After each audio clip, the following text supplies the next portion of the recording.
Hello hello hi नमस्ते सत श्री अकाल प्रणाम राम राम गाइस, कैसे हैं आप लोग। उम्मीद करता हूँ अच्छे होंगे। स्वागत है आपका आज की एक और वीडियो में।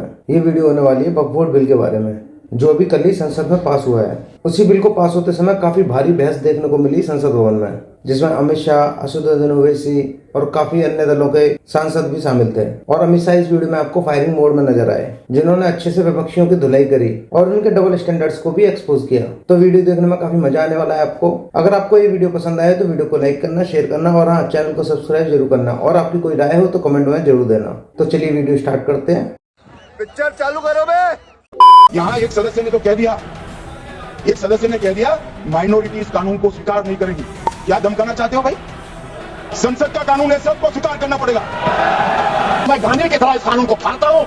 ये अनकॉन्स्टिट्यूशनल है सर। इस देश में झगड़े पैदा करने का काम बीजेपी करना चाहती है। तो ये तो बात कह रहे कि ये भी असंवैधानिक है। असंवैधानिक काम तो उन्होंने किया जो बिल फाड़ने का काम किया। आज मैं पूछना चाहता हूँ, आज किसने बिल फाड़ दिया? हम इस देश के दुश्मन नहीं, हम इस देश में नौकर भी नहीं है, हम इस देश के मालिक हैं। सर बेट द्वारका के 2 द्वीपों पर दावा ठोक दिया है। क्या भगवान कृष्ण से पहले इस्लाम धर्म आ गया था क्या?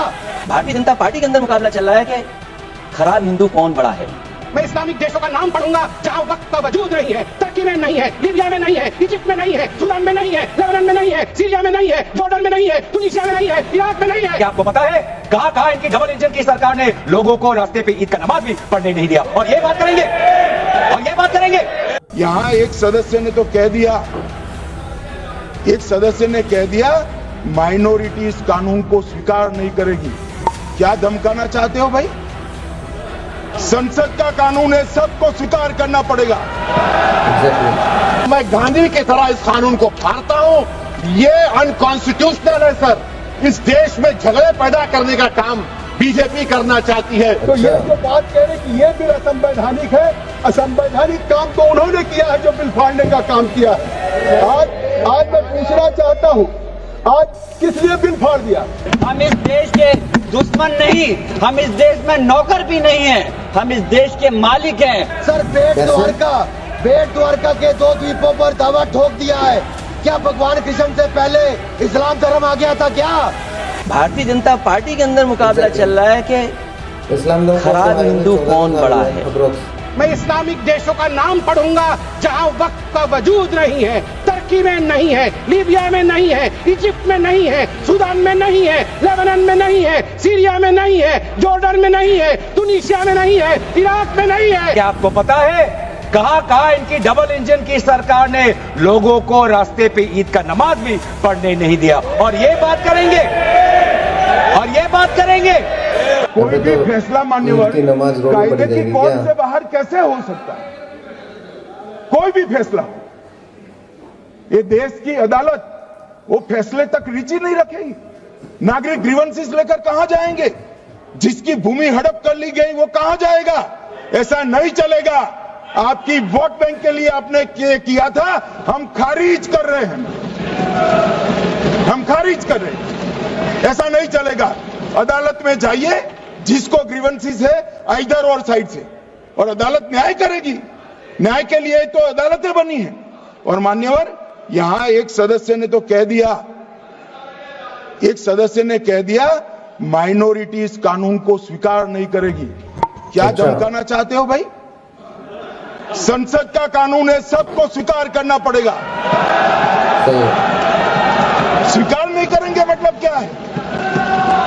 कैसे बोल सकते हैं कोई हम कानून को स्वीकार नहीं करेंगे? एक कानून भारत सरकार का है, हरेक पर बंधन करता होगा और इसको स्वीकार करना पड़ेगा। मैं आपको बताना चाह रहा हूं स्पीकर साहब, ये बिल का मकसद सिर्फ मुसलमानों को जलील और रुस्वा करना है, मुसलमानों को दूसरे दर्जे का शहरी बनाने का इनका मकसद है। सर अगर आप हिस्ट्री को पढ़ेंगे तो महात्मा गांधी उस वक्त के व्हाइट अफ्रीका में सफेद फार्म अफ्रीका के कानून को महात्मा गांधी ने कहा था कि ये मेरा कॉन्शियंस उसको मानता नहीं है, मैं इस कानून को कबूल नहीं करता हूं। तो महात्मा गांधी ने क्या किया? उन्होंने इस कानून को फाड़ दिया। तो मैं गांधी की तरह इस कानून को फाड़ता हूं। ये अनकॉन्स्टिट्यूशनल है सर। इस देश में झगड़े पैदा करने का काम बीजेपी करना चाहती है मस्जिद और मंदिर के नाम पर, इसीलिए मैं इसका कंडेम करता हूं। अभी भी आपने देखा ओवैसी साहब को कि अभी उन्होंने इस बिल को फाड़ने का काम किया है। तो ये जो बात कह रहे कि ये बिल असंवैधानिक है, असंवैधानिक काम तो उन्होंने किया है जो बिल फाड़ने का काम किया है। आज मैं पूछना चाहता हूं, आज किस लिए बिल फाड़ दिया? उन्होंने कहा, चले गए, मैं पूछना चाहता हूं, उन्होंने कहा कि हमारी 123 प्रॉपर्टी है और साहब हमारे पास डीड नहीं है, उस डीड को हम कैसे देंगे, हमारी प्रॉपर्टी तो मिलेगी नहीं। मैं कहना चाहता हूं 123 प्रॉपर्टी है, बिल्कुल है। ये 123 प्रॉपर्टी किसकी है? ये हमारे जमाने की नहीं है। जब ब्रिटिशर्स ने, अंग्रेजों ने हिंदुस्तान की राजधानी को कोलकाता से दिल्ली बनाने का फैसला किया और 1911 में जब उन्होंने यहाँ के लुटियन जोन्स की लैंड को एक्वायर किया, लैंड एक्वायर करने के बाद ड्यूली कंपनसेशन दिया और अधिग्रहण कर लिया।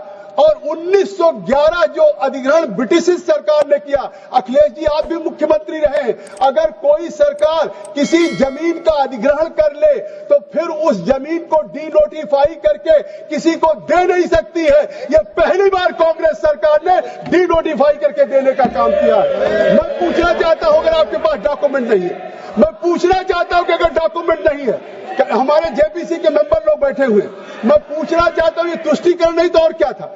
1911 की जो ब्रिटिशर्स ने जमीन लिया, बैठ जाइए लाल जी, सुन लीजिए पूरी बात, आपको स्पष्ट हो जाएगा। 1911 में जो जमीन अंग्रेजों ने, ब्रिटिशर्स ने एक्वायर किया राजधानी के लिए, 1911 के बाद 1970 में दिल्ली के वक्फ बोर्ड ने कहा, जो 1911 की ब्रिटिशर्स की जमीन एक्वायर थी, कि यह वक्फ बोर्ड की है।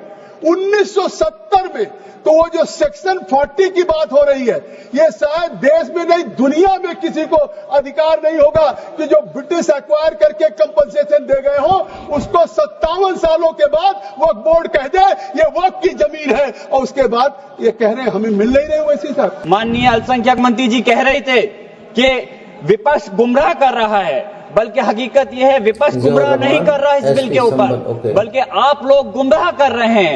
आप लोग गुमराह कर रहे हैं इस सदन को, आप लोग गुमराह कर रहे हैं इस समाज को, इस देश को। आपकी सरकार का नारा था का सबका साथ सबका विकास। मैं पूछना चाहता हूं ये आपका नारा खोखला है। मुस्लिम समाज को टारगेट करके नुकसान पहुंचाने की आपकी मंशा साफ हो गई है। माननीय गृह मंत्री जी श्री अमित शाह साहब भी यहाँ बैठे हुए हैं। मैं कहना चाहता हूं कि माननीय अल्पसंख्यक मंत्री जी कह रहे थे कि जब वो चुनाव में गए थे तो उनसे कहा गया कि वक्फ बिल को लेकर के आया जाए, इसलिए लाए हैं। तो चुनाव के समय तो उनसे ये भी कहा गया था कि 2 करोड़ रोजगार दिया जाए, महंगाई कम की जाए, भ्रष्टाचार कम किया जाए। हमारे लोगों को उस चीज की जरूरत है, वो क्यों नहीं देते? मैं कहना चाहता हूं कि इस देश का मुसलमान दुश्मन नहीं है, इस देश का मुसलमान वफादार है, इस देश की तरक्की चाहता है, इस देश का विकास चाहता है। और हमारे बुजुर्गों ने लाखों की तादाद में इस देश को आजाद कराने के समय अपनी जान माल की कुर्बानियां देकर के साबित किया था। देश का जब बंटवारा किया था माननीय अध्यक्ष जी, तो उस वक्त अगर जो मुसलमानों को प्यार था पाकिस्तान से वो चले गए, जिनको इस हिंदुस्तान से प्यार था, वफा थी, वो आज इस हिंदुस्तान के अंदर है। हम इस देश के दुश्मन नहीं, हम इस देश में नौकर भी नहीं हैं, हम इस देश के मालिक हैं। और हम चाहते हैं कि सब लोग मिलकर के, सारे धर्मों के लोग मिलकर के इस देश की तरक्की की बात करें। सर बेट द्वारका के 2 द्वीपों पर दावा ठोक दिया है।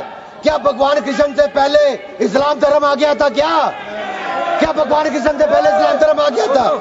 सर यही नहीं, कल क्या आनंद भवन और नेशनल हेरिटेज पर आकर मैंने अभी बार सुना था कि आनंद भवन और नेशनल हेरिटेज पर वक्फ बोर्ड अपना दावा ठोकने वाले हैं, तो दे दोगे क्या? बता दिया।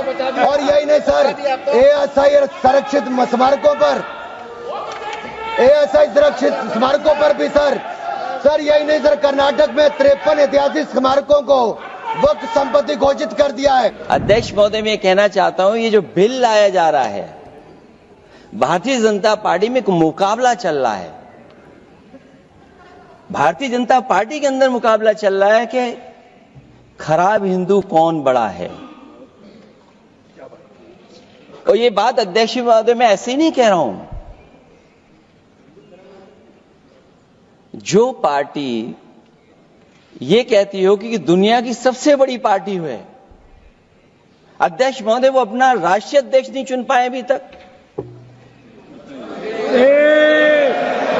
अध्यक्ष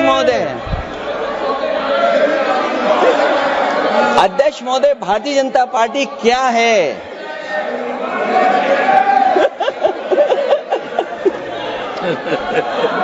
जी, मैं अखिलेश जी ने बहुत हंसते हंसते कहा है, इसको हंसते हंसते जवाब देना। ये सामने जितनी पार्टियां हैं उनका राष्ट्रीय अध्यक्ष उन 5 लोगों को ही चुनना है परिवार के। एग्जैक्टली। हमें माननीय अध्यक्ष जी करोड़ों सदस्यों में से 12-13 करोड़ सदस्य प्रक्रिया कर कर चुनना है तो देर लगती है। आपके यहां जरा भी देर नहीं लगेगी। मैं कह देता हूं अभी 25 साल तक आप अध्यक्ष हो जाओ, नहीं बदल सकता। अध्यक्ष महोदय, क्योंकि जो बात निकल के आई है वो मैं फिर आगे बढ़ा दूं। अध्यक्ष महोदय, जो बात सोशल मीडिया या और जगह गुपचुप हो रही है, कहीं ऐसा तो नहीं था कि अभी कुछ दिन पहले यात्रा जो हुई है वो कहीं 75 वर्ष की एक्सटेंशन वाली यात्रा तो नहीं थी। तो गाइस, कैसी लगी आपको वीडियो? अगर आपको वीडियो पसंद आए तो वीडियो को लाइक करना, शेयर करना और हाँ, चैनल को सब्सक्राइब जरूर करना। अगर आपकी कोई राय है तो कमेंट बॉक्स में जाके आप दे सकते हैं।